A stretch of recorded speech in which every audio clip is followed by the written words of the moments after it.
So I talked at the family service about the importance of enthusiasm, energy, vitality, having a lot of vigor. The other thing that's really important that goes with that is having a sense of confidence in the process or the program. You've heard that saying, you have to trust the process. So I use sports metaphors, and some people complain because they don't like sports, but Antonio Brown, the wide receiver, he played for the Pittsburgh Steelers, and he got in a big argument with Ben Roethlisberger and the coach, Mike Tomlin. So he got traded to the Raiders, and it's been a disaster. It's a long story. It's just been a disaster. The Raiders got so fed up that I think Friday they cut him.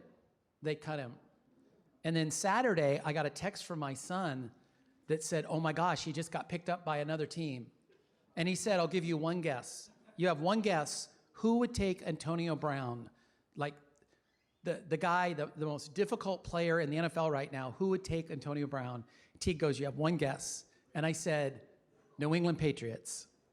Because I have a lot of confidence and faith that New England's the only place that could handle him. And Bill Belichick will know exactly what to do. He was the one who took Randy Moss when Randy Moss was having trouble. So this idea of trusting the reason why New England's so good, you could argue, is because the players buy in to the process and the program, and they trust that the coach is going to put them in the best position to win. And every week they change their game plan based on, they have no game plan. They just have what they're going to do for the next week. So I wanted to share this idea of confidence. We use the word faith in English, but it has two different meanings. There's kind of faith in believing in something that really can't be proven. There's that kind of faith, kind of Christian faith. And then there's faith that's emotional or affective. It's an inner knowing, a sense that you have confidence that you're on the beam and that it's working for you. So we're going to read a short essay today. I also wanted to mention this book by Sharon Salzberg. She's a very famous American Buddhist. It's called Faith, Trusting Your Own Deepest Experience. So this has to do with confidence in the body, feeling it in your heart, as opposed to an academic or intellectual knowing. And so we're going to read this short essay about faith from this book, The Foundations of Buddhism. The only thing I wanted to mention before we start is he's a little biased towards monastic Buddhism. So I just want you to be aware. He kind of thinks that monks are up here and lay people are a little below. But in the Pure Land tradition, lay people get elevated to the same level as monks. It's just it's a different path, but it's equivalent. So it's separate but equal. And so, faith for lay people is just as important and just as powerful as it would be for a monastic. The other thing he talks about in here is the Kalamas. There was a group of people in India called the Kalamas, and a lot of times the stories reported that they were very cynical. And the story is the Buddha told them, don't trust anything I say, prove it to yourself. But he's talking about faith, confidence, but a lot of Americans take that to mean like verify it scientifically, be rational. They take it as a repudiation of faith, and they're reading it, I think, incorrectly. And the Kalamas, they weren't skeptical like Western people are, or they weren't cynical like Western people tend to be. They were just very confused because there were 6 famous teachers at the time of the Buddha, all explaining different philosophies of life and salvation and liberation and awakening, and the Kalamas were just very confused. So what the Buddha was really saying is don't do it just because somebody told you, not just because an authority tells you to do it, you shouldn't do it. You should experience it and develop confidence and faith. And if it works for you, then that's the path you should take. So I've mentioned this is what happened to me at yoga, right? And it even happened to me at OCBC. I started to notice that when I came to church on Sunday, the next week I was more relaxed. I wasn't as impatient. I was more balanced. And when I didn't go to church on Sunday, because, I don't know, there was a football game, or I wanted to go running, or, I don't know, I stayed up too late Saturday night. This was before I became a minister. You can't do that anymore. But some Sundays I was busy, and it was nice to take a break once in a while, but I kind of found that week after was a lot more difficult for me. There was a lot more friction. I was a lot more irritable. So that's kind of how I developed confidence that, like if somebody said, why are you Buddhist? It's because when I come, I do better. It's like a coping skill. I just function better after I come to church than when I don't come to church. And that was enough of a justification for me. And then I stopped evaluating or analyzing Buddhism anymore. When I come, I feel better, and when I don't come, I feel worse. And so I want to give you one more example about not listening to authority. If Oprah Winfrey does a Weight Watchers commercial, you don't go on Weight Watchers just because Oprah Winfrey said it, right? You go on Weight Watchers because you have confidence that it worked for Oprah Winfrey. Like if you don't really believe she lost weight through Weight Watchers, like if you think she just lost weight because she's a spokesman, you wouldn't do Weight Watchers. So it's not that she's famous, it's not that she's rich, it's that you have to buy into the belief that if it worked for her, that it could also work. Why wouldn't it work for me? So that's the kind of faith we're talking about. Okay, so this essay's too long, and I decided some of it's a bit obscure. So I would like to start at the bottom of page 1 where it says an ancient formula. The bottom of page 1. Okay, so I'll read this, and then there's going to be another jump coming, so be prepared. An ancient formula describes the beginning of the path in the following terms. A Buddha appears in the world. He teaches the Dharma that is beautiful in the beginning, beautiful in the middle, and beautiful in the end. A householder or a householder's son or daughter or wife or someone born into some family hears that Dharma, and hearing the Dharma, he gains faith in the Buddha. And then this thing about good in the beginning, good in the middle, and good at the end, I've given talks on this. I first thought of Maxwell House Coffee, like reading a book on Buddhism is good to the last drop. That's what I thought it meant. And I thought the beginning meant it had a really good introduction, and then the middle was the arc of the story, and then the end was really good, like it would have a really good conclusion. But this refers to what I talked about in my Dharma talk. Remember the Eightfold Path? The first 2 were wisdom, and then the middle 3 were conduct, and then the last 3 were meditation.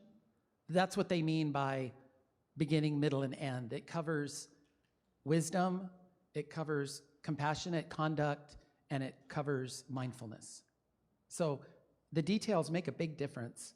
So here, faith or confidence in the Buddha, his teaching, the Dharma, and the community, the Sangha, of those who have followed and realized the teaching is the starting point of the Buddhist path that is assumed by the earliest texts and by those brought up in traditional Buddhist cultures today. Yet those of us whose sensibilities have been molded by more recent Western intellectual traditions are often uncomfortable in the presence of religious faith and its devotional and ritual expression. So this would be like when I first came to OCBC, I didn't feel comfortable bowing, and I didn't really like putting my hands together because I thought we were praying. And I thought Namo Amida Butsu was Japanese for amen. So, to a new person, you think, why are we praying and saying amen? That made me very nervous. Indeed, 19th and early 20th century enthusiasts of Buddhism have on occasion presented Buddhism as the answer to the modern world's crisis of faith, a religion devoid of belief in God and the saving power of rituals, whose truths are not accepted on the authority of scriptures, but verified by direct experience. Certainly, the Buddha counseled the Kalamas not to reject or accept things because tradition, scripture, reasoning, logic, or argument tells them to do so, nor out of respect for some ascetic, but rather because of their own direct knowledge. Yet a preoccupation with the Kalama Sutra as a repudiation of faith betrays a misunderstanding of the very nature of faith and its devotional and ritual expression in Buddhism. As the Buddhist scholar Edward Conze has commented, this skeptical age dwells anyway far too much on the intellectual side of faith.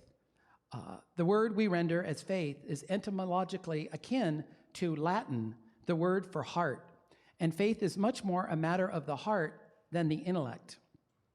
Conze's comments highlights a distinction that is sometimes made between faith as cognitive and faith as affective. Faith in its cognitive mode is a putative knowledge or awareness that amounts to belief in propositions or statements of which one does not or cannot have direct knowledge. So, my Christianity is very rusty, but, the more difficult it was to believe in it, the more that proved how deep your faith was. And that was hard for me. So faith in its affective mode, on the other hand, is a positive emotional response to someone or something one has heard or read. The Buddhist understanding of faith is almost entirely affective. In other words, Buddhist texts understand faith in the Buddha and Dharma not so much as a matter of intellectual assent to certain propositions about the world in the form of a Buddhist creed, as a state of trust, confidence, affection, and devotion inspired by the person of the Buddha and his teachings, a confidence that there is indeed a path leading to the cessation of suffering, which has been walked by the Buddha and his followers. So there's one book I have in my office that says, in America, we really should start teaching Buddhism with the Dharma, but we almost always start with the Buddha because we're used to Christianity and Jesus, and we kind of present Buddha as the founder, like Jesus was the founder. But he said it'd be better if we talked about the Buddha as a teacher and not a founder. It's a subtle difference. And he also said, the Buddha doesn't save us, the Dharma does. Oprah Winfrey doesn't make us lose weight. Weight Watchers does. So the importance of the Buddha in our tradition is not that he liberates us as a savior, it's that he did it. He sat under the Bodhi tree at 35 and he realized awakening. So the authority and the personal story makes us realize that why can't we do that? So this is a big difference between Buddhism and Christianity. We want to achieve what the Buddha achieved. And because he was able to do it and he told us how to do it, people that have a lot of confidence that if I do what the Buddha did, I too can achieve that. That's the importance of the Buddha in the Buddhist tradition. The traditional expression of one's faith, one's commitment to the Buddhist path, is the act of going to the three jewels of the Buddha, Dharma, and Sangha for refuge, which was that Tisarana that we talked about at family service, realized by the formal recitation of the threefold formula set out at the end of chapter 1, see page 34. Going for refuge implies the adopting of one of two broad approaches to Buddhist practice, the way of the lay follower and the way of the ordained monk or nun. And this is the part that I think Pure Land Buddhists would push back on a little bit. In practice, the strength of commitment of both may vary, but generally, of course, the monastic way of life represents the ultimate commitment to the religious life, the ultimate expression of faith. But for lay follower and monastic alike, the three jewels remain powerful objects for the ritual and devotional expression of their faith. So now we're going to turn to page 4, and we're going to read that last giant paragraph that starts with the Buddha of early texts. So I wanted to amplify this a little bit. The Buddha was critical. He's not critical of rituals. A lot of people think in the West, Buddhism's presented as a religion that threw away rituals and superstition, and it's very analytic and logical and rational. But that's kind of a scientific bias.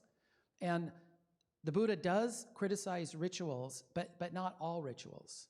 So he tends to criticize rituals that are based on purity or sacrifice, but rituals that are immersive are an important aspect of Buddhism.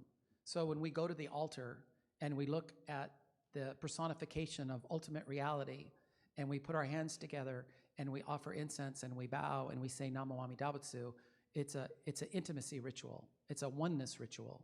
So those kind of rituals are very important in Buddhism. So that's an important distinction. The Buddha of the early texts may be critical then of certain kinds of Brahmanical ritual, especially those involving the sacrifice of animals. So that's one of the reasons why we burn incense and not animals at our services. He may also deny that faith and rituals can of themselves bring about the final cessation of suffering.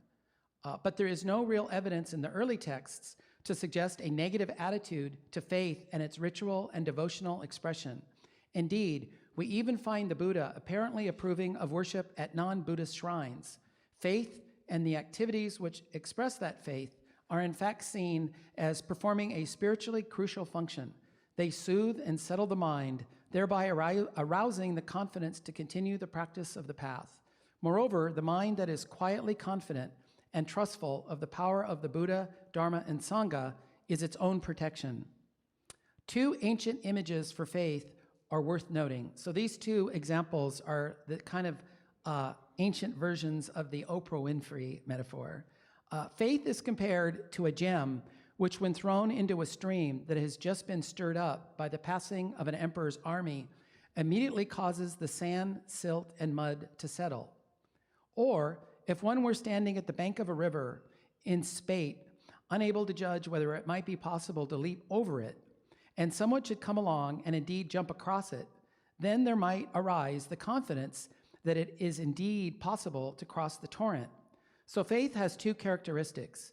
It causes the mind to become settled and composed, and it inspires it with the confidence to leap forward.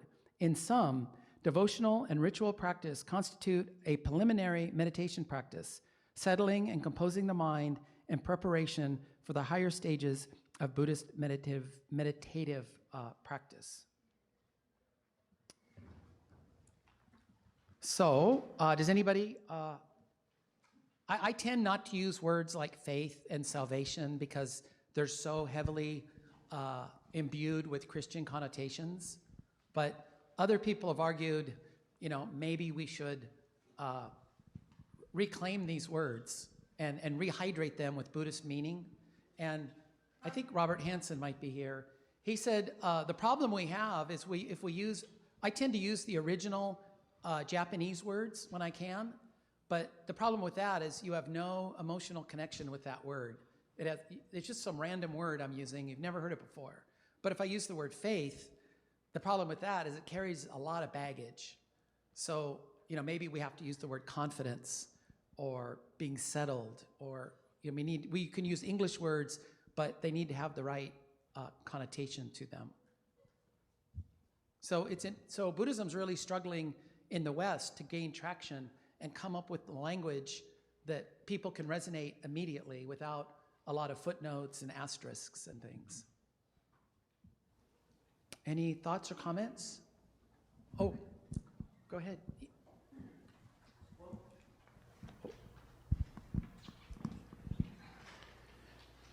When you're talking about the term faith,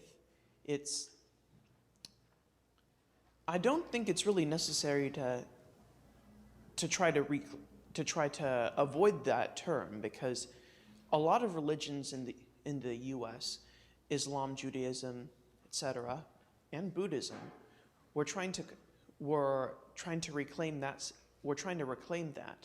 Salvation, on the other hand,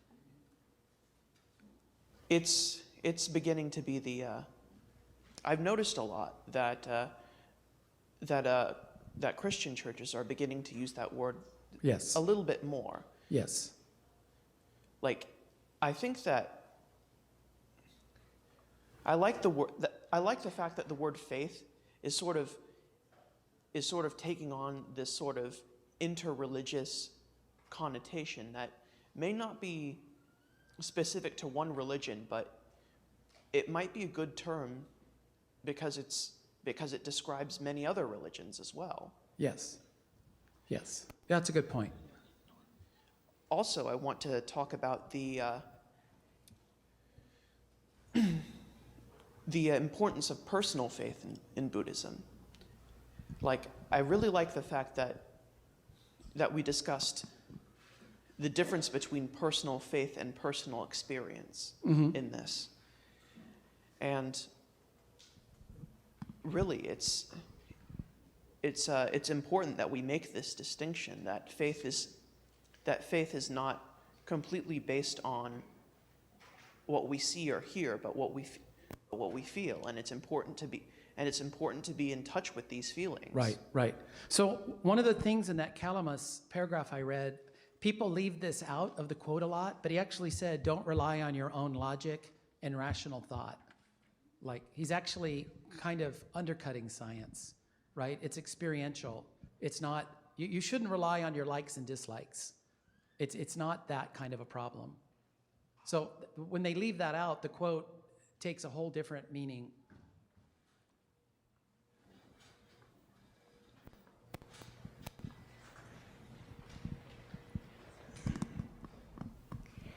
Being new here, I really appreciate that you take the time to describe things and you define things like faith and you make that effort, because a lot of us who are newer are grappling with our old understandings, and so I think the repetition and the explanations go a long way toward making us feel more comfortable with what we're learning. Oh, good. And so I do really appreciate when you explain what certain words mean so that I can leave my old connotations behind Right. and feel more comfortable. Thank Good, you. thank you. I also think this affects people who grew up traditionally Buddhist too, because you're living in a Protestant country and you're bombarded by these messages. And I've had really devout Buddhists tell me that they're not very good Buddhists because they don't know anything. And yet they come to church, they listen, they live it, they say Namo Amida Butsu. I mean, I can tell by the way they live their lives that it's had a deep impact on them. But this overemphasis on an intellectual understanding creeps in, and they think because they don't know the name of the Buddha's horse, that somehow they're not good Buddhists. And this is a very Protestant approach. They did a survey of religious education in America, and they said that one older woman in Mississippi, really devout Baptist, she didn't know who Martin Luther was, right? He was the person who kind of got the Protestant Reformation going. And I thought that's such a bias towards history and dates and facts. I felt like, I really like the, what's that, who's that does, Pew. It was a Pew survey, and I usually really like those, but I thought that quote was just really, really displays this bias towards intellectual knowledge of a religion rather than an experiential expression of it. So. Yeah, so I was thinking maybe there's a yin and yang. I'm not even sure what that means, but some element of that, two sides of the coin, so to speak, and they can be coexistent, although they seem like they wouldn't be. And I think without the intellectual, you miss a certain dimension. Yes. And then without the emotional, you miss a certain dimension. And so neither alone can find you there. Right. So what my son always says is two things can be true at the same time. So what I'm suggesting is not abandoning study, but maybe don't study in an academic sense. Study read the texts and study the texts, but also balance it with ritual. And ritual without any education can become kind of meaningless and just very superficial. So the rituals actually get their energy and their meaning from the study of the texts. So you could think of the ritual as kind of an embodiment of the sutras. And I guess the other thing I wanted to say, to me, willingness is part of the, so I may not have confidence that I know anything, frankly, but there's a willingness to continue going with this journey because I guess there is a certain faith there, but it's not confidence. I don't think it's more a willingness. So I don't know. It's just a slight twist on. What No, you're so saying. what they do is maybe willingness is a better word than faith, or maybe a better word than confidence. So all this is what they are debating now. I wanted to add that since we know how the Western mind constructs reality, that if we want to move away from Western trappings, that I think your suggestion of approaching it from the Dharma, the teaching, rather than focusing on the Buddha, out of the gate, will remove a lot of that parallel. Right. And then people will maybe, once they understand the Dharma, go, well, where did that come from, and then you bring in this non-supernatural, Right. reference. Right. That's a good point. I think that was the point the scholar was making. I think it was Paul Williams, that scholar I've mentioned before. Oh. No, you need a mic because I can't. What if I said, I don't know. No, I actually took a test at the Jodo Shinshu Center before becoming a minister, and that was one of the questions. And the minister was being the bad cop and saying, like, if you want to be a minister, you really need to know the name of the Buddha's horse. And at first I got kind of mad at him, but then I realized what his point was. You need to study more. So it's Kanthaka. Kanthaka. Yeah, I can't use an example I don't know. That would be terrible. But if you said, what was the name of his cat? I'd be like, I didn't even know he had a cat. Sorry, just real quick. When I was growing up, in our service book, the three treasures were I put my faith in Buddha, I put my faith in Sangha, right, and Dharma and Sangha. And that's been changed in more recent times, at least in our service book, to I take refuge in Buddha, I take refuge in Dharma. I'm wondering if you're aware of the rationale or the deliberations that went through to rewording faith to I take refuge. Yeah, so when we did our service book, we tried to tone down the Christian words. So faith, Lord, we tried to tone those words down. One of the big changes in the service book is one of the three treasures said, hard is it to be born into human life, now I live it. Difficult it is to hear the Dharma, but now I hear it. When I first came here, hard and difficult to me sounded like calculus. Like I came to Buddhism with an intellectual academic understanding, and I thought, man, Buddhism is really hard and difficult, right? Like a college class. That's what I thought Buddhism was about, was studying texts really hard. And we changed it to rare and wondrous, because hard and difficult means drawing an inside straight, hitting a half-court shot. It's hard and difficult in the sense it's very rare, it's very unlikely. You're really lucky to be born as a human being and be able to stumble into OCBC. That's a very rare and wondrous thing. So we tried to pick words that really reflected, it meant hard in terms of rare, not effort or difficulties like that. So we did spend a lot of time on that, but did you notice when we read the six Paramitas, I think we put perseverance instead of energy, or I think on the Eightfold Path, we did it right. We used energy, I don't think we used effort. So it's interesting. So yeah, we spent a lot of time on that, and there's probably spots we missed, or maybe we overdid it. And then the interesting thing is my daughter Emily started coming here when she was 5. So she's not a Buddhist convert. She's a first generation Buddhist. She's the only one in my family. And Emily's, a liberal, young millennial. When the new service book came out, she got really upset about the golden chain. And she said, why did you change this? I said it this other way for 20 years. I've had it memorized. Like, why? What were you thinking? Why? So my daughter's like a very traditional Buddhist who is very nonplussed at the changes we made to the golden chain, which is very interesting. So we changed it to may I, like it's a vow instead of a statement of fact. Not I will, but may I. So she didn't like that. Anyone else? Okay, well, thank you. Oh, do you want to say something?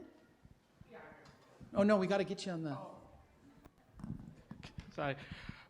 So I grew up in India, right? And then I'm the second generation Buddhist. The way we learned what you said, right, are from our parents, are the ministers, are the monks, right? As though the Buddha said something, just don't believe that it's a kind of a statement or authority, but just question it, Yes. contemplate it, and it kind of then say, okay, you accept it. And then there was another statement, sometimes you cannot able to conclude anything. Then he said, just say whatever the act you are doing, whether it is beneficial for many people, the welfare of many. So, Great. okay. Thank you very much. I'd hate it if he said, I'm from India, and the Buddha never said that. He knows a lot, though. He lived in India. So in some of the stories, it said the Buddha was awakened at the Bodhi tree, and then he walked and met his 5 former students at Sarnath or whatever, and he said, it's way too far away. I mean, he could not have literally walked that far. So, I mean, that's really interesting that the stories get, compressed for dramatic effect and things like that. So we'll close with Gasho. Namo Amitabha.